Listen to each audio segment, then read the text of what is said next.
Okay, I just opened my door because it's a nice spring day. Get some warm wind blowing through here, and I'm covered up with chickens. Oh, they just quieted down. Okay. Hey, guys, I've been gone about a week. I've been down with COVID, believe it or not. And, man, this is the third time I've had it, and it really got me down. But I'm back with a really good story. I really hope you guys enjoy this. It's kind of long. It's a little drawn out, but I'm going to read the whole thing because I think it's a good story, so I hope you enjoy it. All right, here we go.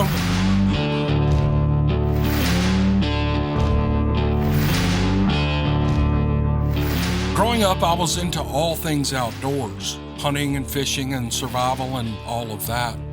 My dad nurtured my love for hunting, but hunting season is just that. It's seasonal. What's a boy to do the rest of the year? My dad said I could do my part in being a good conservationist by controlling the populations of nuisance animals like blackbirds and crows. So I bought a crow call and I went at it. The way it goes growing up, you tend to make friends with people who have similar interests. I had a buddy at school who was into hunting as well. One day he told me of something that was going on around his neighborhood. There had been some sightings of what was described as a big black cat or a panther. So of course we were going to come up with a plan to hunt it down. We never did follow through. It was just one of those things that kids fantasize about. The supposed sightings were one of the things that you want to believe, but deep down you know that this kid is probably making up the whole story. But you entertain the idea anyway because you want it to be true. Hold on, let me run this hen out of here. Get! Shoot! My grandparents lived in Seymour, Tennessee, which is right on the Knox County line. That damn chicken came right back in here. Get.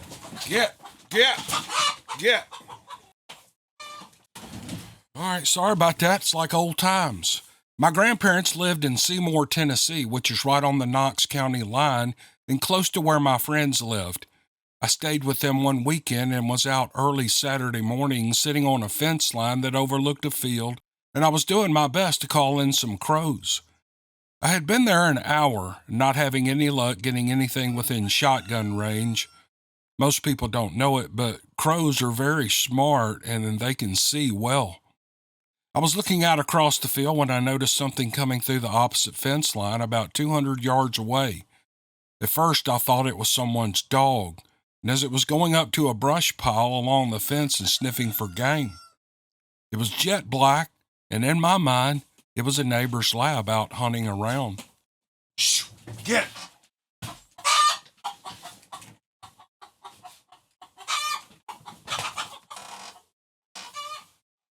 It started working its way up the intersecting fence line where I was sitting at the corner. I was hidden by honeysuckles that had overtaken the fence. As it started getting closer, something started nagging at me that something wasn't right. I guess the first thing that triggered this feeling was its tail. It wasn't wagging or bobbing straight out like a happy-go-lucky dog does when they're hunting. The tail was long and skinny and kind of had a slithering movement. Then I noticed the ears. They weren't long and floppy, but short and upright. And the next thing I noticed was what sent me into a tailspin. It was the eyes. They were yellowish green with black pupils. This thing was not a dog.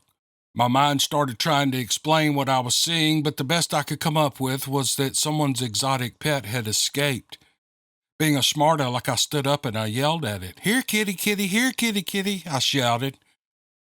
Well, the cat jerked its head toward me and then turned and took off like a shot, and it ducked under a fence and it was gone. I was left sitting there questioning myself as to whether or not this actually had happened.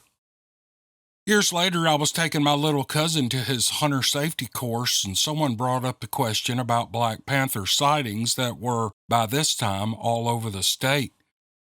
The TWRA officer gave his rehearsed answer, which really didn't do his profession any favors in my opinion. He said, "In just about every class I do, someone says they've seen one, so I don't want to hear it. You don't see it, and they don't exist," he said. As Foghorn Leghorn said, that boy is educated far beyond his intelligence. We do have bobcats, coyotes, foxes, and other predators. Why wouldn't there be enough squirrels, rabbits, and fawns and the like to sustain a small population of big cats? It's just common sense, really. I just wanted to share this story as I can relate in a small way how people feel when they are told they didn't see a Sasquatch when they know good and well that they did. Thanks for the indulgence, and now for my lame Bigfoot encounter. When I was in my late 20s, I had a couple of real good friends who were eaten up with turkey hunting about as much as I was. Tennessee season is kind of short compared to deer season, so when those few weeks rolled around, we tried to plan a trip every weekend to make the most of it. My buddy's wife would pitch a fit every time we were heading out, though, which tended to put a damper on the whole thing. One time we had a trip planned to go to Big South Fork for a few days and camp and turkey hunt and just hang out. As expected, when we got to my buddy's house to pick him up, the fight was already on. His wife's grandfather was in the hospital and she didn't want him to go hunting with us. Now, I know it sounds insensitive, but in his mind, this was just one more of her many excuses to keep him on the apron strings. Well, I talked her into letting him go, and if things got worse with her grandfather, she could call and he would come back home right away. I was pretty proud of myself because I came up with a solution, and if she said no to that, well, it just looked too much like she was just hard to get along with, which she was. One factor I didn't plan on, however, was that we drove in one vehicle. Big South Fork is pretty vast, and I had found a spot that was so far in the boonies that I figured we wouldn't be bothered by other hunters. Our camp was at the end of 6 miles of a narrow, twisting, curving gravel road that dead-ended at an old cemetery. It was 20 miles to the nearest town. We were so excited about having the spot all to ourselves and being able to get away for a guy's trip, and we didn't plan on his wife actually calling him to come back home. The first morning, we were on birds but just couldn't close the deal. And when we returned to our camp, we found a female cop waiting for us. She didn't say why she was there, but she did say, "Isn't it kind of weird to camp next to a cemetery?" "Well, it doesn't bother us," I said. In my mind, those dead folks weren't going anywhere until the Lord returned anyway. We kind of got the feeling she didn't like us being there, but we had a camping permit, so she left us alone. Well, now, wouldn't you know it, my buddy got the call. His wife's grandfather had gotten a little worse. My buddy, whose vehicle we drove in, said he would take him back, but that I could stay. And since it was so late in the day, it meant that he wouldn't be back until the following morning. That was okay with me. I didn't mind staying by myself there. That all sounded good until dark, and then all those werewolf horror movies I shouldn't have watched when I was a kid started creeping up on me.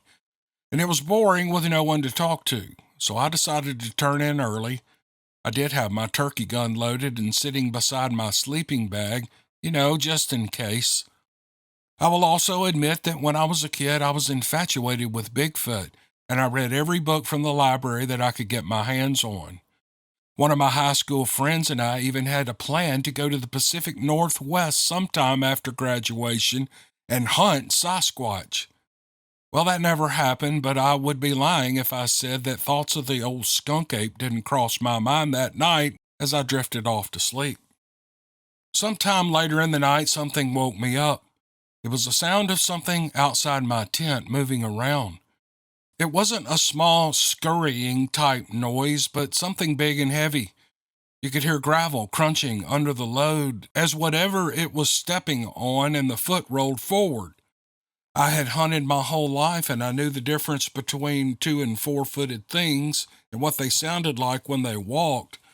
This had the cadence of a bipedal movement. I knew it was something or someone. My brain cleared from the fog of sleep, and I thought that maybe my buddy had decided to come back early. But the more I thought about it, I would have heard the truck pull up, and he would have known better than to slink and creep around outside the tent without letting me know he was there. He knew me well enough to know that I would also have a 12-gauge in there with me, loaded with 3-inch Magnum turkey loads. Plus the fact that I was camped next to a cemetery didn't do much in helping me relax. I reached over and eased my shotgun over onto my chest, just in case. About the time that I did that, I heard whatever it was walk away. The next thing I knew, I was awakened by the sound of my buddy pulling up in his truck at daylight. I told him about my night. We had a good laugh about it and went on to finish our trip. No more Bigfoots or turkeys, unfortunately, but we had a great time just being out there. I'll never know what it was, but it was the closest I can say I ever came to an encounter. When I was growing up, my dad owned his own painting business for a little while.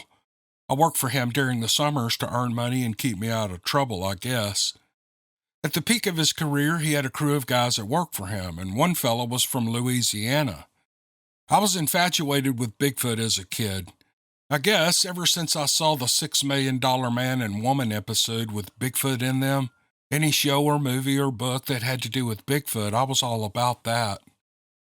This guy from Louisiana found out about it and shared his own story with me, and it began with his uncle, who was a renowned big game hunter. This man had been all over the world to take every sort of big game animal known to man. He had made a living guiding brown bear and Kodiak bear hunts in Alaska. So it goes without saying that the man was an alpha, a man's man. He was also from Louisiana, and he had moved back after getting tired of his hunting exploits, and he needed a break. There was a certain swamp in Louisiana that was legendary for Bigfoot activity. All the locals knew it and considered it as part of normal life. They didn't bother this creature, and it didn't bother them. And the uncle heard of it, and he decided that a Bigfoot was one trophy he had never taken, so he set out to go into the swamp and try to bag himself a Sasquatch. They found him 3 days later on the outskirts of the swamp, and he was nearly dead. He had had a heart attack or a stroke, his gear was gone, and his clothes were all torn and ragged. They said it looked like he had aged 20 years, and his speech was slurred from then on, from one side of his face being paralyzed. It turns out that he had become the hunted instead of the hunter, and a Bigfoot had nearly claimed himself a trophy. His nephew, my dad's employee, decided he and a few of his buddies were going to go back in for some revenge and possibly bag a nice buck at the same time. It was deer season, and this particular swamp was also known to be a great area for big bucks. I guess everyone being afraid to go into the swamp took a little hunting pressure off and allowed the deer time to mature. The uncle tried to talk him out of going, and he warned him. And when he was telling the story, he did his best impression of his uncle's slurred, stuttered speech. Don't go in there. That thing will get you, his once alpha man's man uncle begged. But he looked up to his uncle and thought if he could go in there and get the job done, he would be impressed, so he decided to go in spite of the warning. The day came when they planned on leaving, and they loaded their swamp boats with gear and they headed in. He thought, in all reality, a Bigfoot wouldn't mess with a group of men. In a worst-case scenario, they would come out of the trip with some nice deer and plenty of tall tales that they could reminisce about for years to come. But little did he know the first night in camp would be one to remember. He said after the tents were all set up and it was starting to get dark, the bonfire was built, and the beer started to flow, and a good time was being had by all. Then things changed. He said the swamps were pretty noisy with frogs and crickets, and this one was no different. But all of a sudden, an eerie silence fell over the area. Everyone noticed and looked at each other, wondering what the hell was going on, and that's when the smell hit them. Some god-awful, rank odor filled the area. Now, I realize that this is a classic symptom of we're about to see Sasquatch, and most stories happen like this. And I also realize I would be really easy to copycat these things and fabricate a story. But this was in the middle of the 80s when you couldn't just hop on the internet and find out this kind of information. It was also before everyone was a researcher, and there were groups around every corner that investigated this kind of stuff. Oh, God, he is so right. After the foul odor smacked them, Bigfoot just walked right into camp. He said there was a brief moment when everyone froze and he could remember the orange glow of the firelight reflecting off its eyes. And then mass pandemonium erupted. Guys were running and diving in boats, and shots were fired at the animal in blind panic. It was truly a scene to behold. But everyone made it to the swamp boats in the chaos, and they lit out of there, some of them still in their underwear. He said he didn't know if it ran off as soon as the first shot was fired or if it was ever even hit with a round. He was too busy trying to get down to where the boats were beached. They did go back a couple of days after they had gathered their courage up to see if they could get their gear. He said the campsite was totally destroyed, but they salvaged what they could. They left in a hurry and they never went back. Now, you could write this off as a guy trying to impress the boss's kid or just humoring me when he found out I was into Bigfoot lore. But this guy was a true believer. My dad told me later that a couple of times some of the other guys on the crew had teased him or told him that Bigfoot was just a bunch of crap and that this guy would go ballistic. He would even call them outside to fight. He was that serious about the subject. You typically don't do that if you know you are telling a lie or you don't believe it yourself. Heck, I believe there's something to it, but I wouldn't fight over it. Thanks for what you do on your channel. I look forward to the stories every time. God bless. The man's name is James. Man, what a great set of stories. This is so well written and put together. It's intriguing. Secondhand story, the black cat, the Bigfoot, the steps, just everything about it was great. And I really appreciate James sending this. It's a pleasure to read these kind of stories. Hey, I wanted to let y'all know real quick that this year at the Smoky Mountain Bigfoot Conference, I have not been in 2 years because every time I go, I lose money. I buy all these souvenirs and stuff to sell. You have to sell something at that place or they won't let you have a booth. But I'd rent the booth, get hotel rooms. The last time I went, I brought my family, my wife, my granddaughter, my daughter-in-law. Got all them rooms, bought all that stuff for the conference, and I lost about $2,500. And I swore then that I wasn't going to do it again. But they, for the first time, they called me and they asked if I would come and speak at the Bigfoot conference. And I said, no, I don't do that. I'm not big on standing up in front of people. I mean, I'll do it, but I don't, it's just not something that lights me up. And then I said, well, if you did have me speak, what do you want me to talk about? They say, well, we want you to moderate a discussion between researchers. I said, man, are you crazy? Bigfoot researchers hate me. They think I make up all these stories and they think anyway, it's pretty common knowledge in the Bigfoot world, which I'm not in, that the Bigfoot researchers, the real serious ones, they can't stand me. And I said, I'm the worst person in the world to put up there between researchers. And he said, well, we have another thing. It's kind of a lesser responsibility, but you could kind of host when people get up and tell their own encounters. I said, man, that's right up my alley. This person had never listened to my podcast, so they don't know what I do. I said, that's exactly what I do on my podcast. I share encounter stories by real people. And I said, I would love to do that. And I said that after he said they would cover my hotel room. I think that's all they're covering, but still that's enough, you know. My wife's not coming. It's just going to be me. I'm trying to find somebody to go with me and sit at my booth with me. So when I get up and speak, they can man my booth. And I've asked D.A. Roberts. I've asked Jeff Crawford, a couple of authors that you all know of that I've read on this channel before. And maybe one or both of them will show up. I hope they do. But I'm just going to be there by myself. And it's just a one-day event. It's at the end of July. Just Google or search engine Smoky Mountain Bigfoot Conference, Gatlinburg, Tennessee. You can buy tickets there. They sent me an email. They wanted me to send a picture of myself to put on their flyer, and I haven't done it yet. Their flyer is probably already done. But I'm just so slow about that stuff. I'm probably not the most responsible guy in the world with that stuff. But anyway, I'm going to be there. I'm going to host that, as far as I know, unless they have changed their mind. I haven't heard from them since since February. Maybe they've hired somebody else. I don't know. I'll get in touch with them this week. But right now, as it stands, today is April 14, 2025. Got to file taxes tomorrow. Don't y'all forget that. But as of April 14, 2025, I'm going to be at the Smoky Mountain Bigfoot Conference in Gatlinburg in late July of 2025. So if you can be there, I'd love to see you. And I'm going to have a booth. Come by and say hi. I'm going to have some things to sell. I'm not sure what, but probably not much because I don't want to lose money on it. But anyway, I just want to let y'all know that. So I appreciate you listening to the podcast, and we will see you on the next one. Appreciate you.